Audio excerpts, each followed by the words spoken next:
Thousands of Minnesota renters, including many lower-income senior citizens, are now closer to getting paid back by a big developer accused of improperly charging them. It's a story our investigative team first covered 3 years ago. Now, as Lauren Lemanchek explains, a $25 million settlement is in the works. For Dawn Cordes, living on a fixed income, every penny counts, including the $75 a month she pays to park. And that extra $75 means a lot. You know, it's enough to take care of some utilities. Cordes is one of thousands of Minnesotans living at Dominium apartment complexes for low-income seniors. Dominium is huge, the fourth largest low-income housing developer in the country.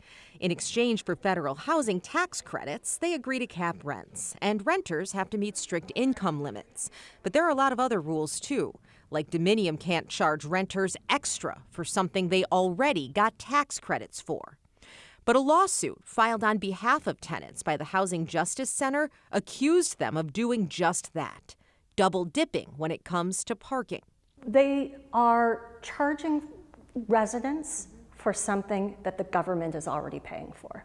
And the lawsuit alleged it's cheating tenants and taxpayers out of millions of dollars. How big a deal is it if a developer of that size is doing something like this?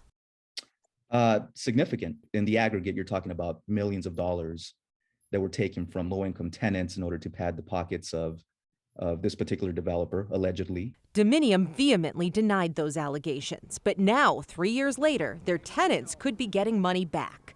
In a settlement that a judge gave initial approval to today, Dominium has now agreed to pay $25 million to current and former low-income tenants who paid for parking.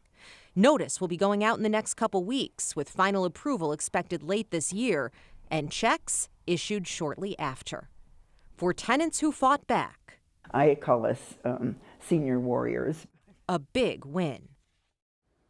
Today, Dominium says they, quote, refute all claims made by the plaintiffs in the case. We look forward to refocusing our efforts back on the development of quality, affordable housing for the many Americans facing the challenges of our nation's housing crisis.